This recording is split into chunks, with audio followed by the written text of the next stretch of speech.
Hey everyone, talking about 5 things that I've learned from unboxing hundreds of niche fragrances recently. Obviously, I've unboxed plenty before, but now with my upcoming fragrance site and decanting so many and buying all these legit bottles, lots in a very short time period, and there's been some pretty consistent observations that I've kind of noticed. So, yeah, jumping in, no particular order. 1, excessive packaging. So, some fragrance houses Mask Milano, Electimus, Floricu, quite a few others. Just the packaging is insane compared to the size of the bottle. It'll be for like a 50 milliliter or smaller, which is a very small amount of liquid, relatively speaking. And it'll be like this giant shoebox, way bigger than that even sometimes, of a thing that's just like so bulky, so heavy. You'd think it was like 5 flacons, which is like hundreds of milliliter size bottles that were in it.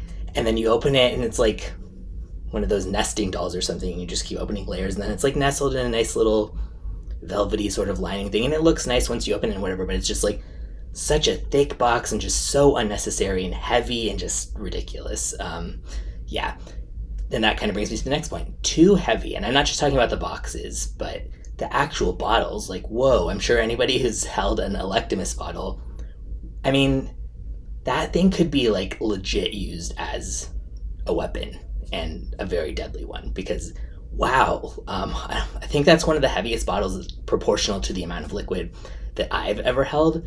And I thought I'd held plenty of heavy bottles before, but something like that was just felt like, why? Like, I guess it's just supposed to feel fancy because it has this material and it's like feels nice or whatever. But for me, first of all, from like an ergonomic perspective, I really don't like that. I mean, I happen to have carpal tunnel and tendonitis, and I know not everybody's going to have pain from holding something heavy or whatever like that. But first of all, it's not good for anyone. But second, just like, why? What if you drop? It's so much easier to just like, even just injure yourself if you drop it. Just like, damn it. I don't know. It just seems so unnecessary for something to be that heavy for something that you want to be able to lift easily all the time and just hold up.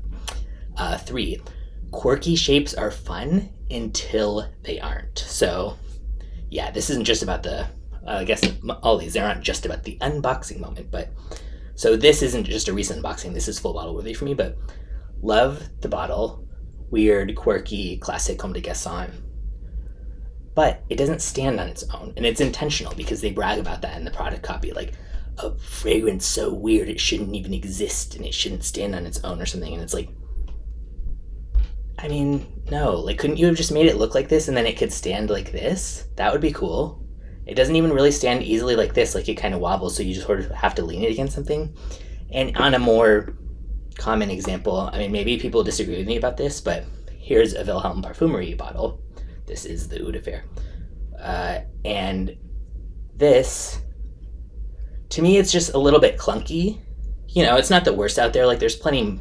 It's not unusable. It's not one of those ones where it's just like, oh my god, how do you even spray this? It's so ridiculous to try to hold it.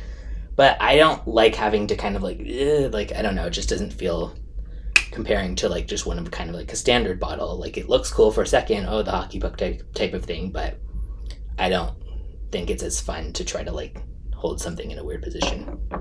Next, cap quality matters a lot more than you might think, or maybe not you if you're watching this because you're probably super into fragrance, but going back to Comme des Garçons, I personally do consider them niche, even though they're kind of a designer and they're actually way more affordable than most niche, but they're weird, they're avant-garde, they're experimental, all that stuff.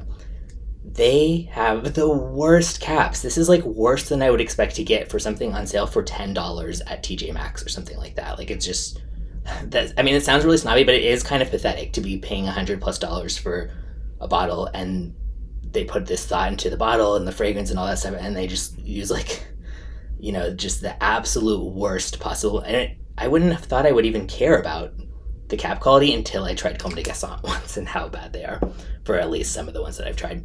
On the flip side, a cap can really make a fragrance. I actually don't necessarily love the look of this cap, but I do love this fragrance a lot. It's full bottle worthy for me, Fumabat by Couteau de Poche, but a lot of people do love this cap. Take it off. This is just beyond normal bottle. It's literally just like paper, stuck on their label. But the cap makes it look much more distinguishable, and whatnot. And that's the case for a lot of things with niche, where if you actually took off the cap and you just look at the bottle, it's just kind of like, okay, that's very plain, whatever. But once that cap goes on there, then it adds this magic to it and really kind of makes the display. And, going in between those two sides, it doesn't have to be full on Comme des Garçons level cheap feeling cap. And I'm not, maybe all of theirs aren't that bad, but the few that I've tried are. For it to kind of feel like, wait, what? This fragrance costs $400 and this cap just feels kind of clunky. For example, maybe, it's easy to get spoiled by the magnetic caps from like the really high-end ones. So then if you try like a $500 fragrance and then it's not like that, it's kind of like it doesn't click on well. Just like little things like that. I think fragrance houses should be really mindful of when they're charging that much money for the fragrance. And lastly, some of the most expensive bottles are the hardest to actually get your money's worth in terms of the juice itself and using the most of it. This is not, one of the most expensive bottles out there. It's not, certainly not cheap, but it's not $1,000 or something. But for example, when I was decanting these, I noticed this. Because of how wide the base is, it's really hard to get all that liquid up there. And this would be the same, not just from decanting, but just from spraying it. You have to like really kind of tilt it to try it. And there was still a bunch left at the bottom to try to get like all of it into the corner so it can be sucked up and stuff. And that, I noticed that was the case with quite a lot of them. And it seemed to be especially predominantly with the ones that were really expensive.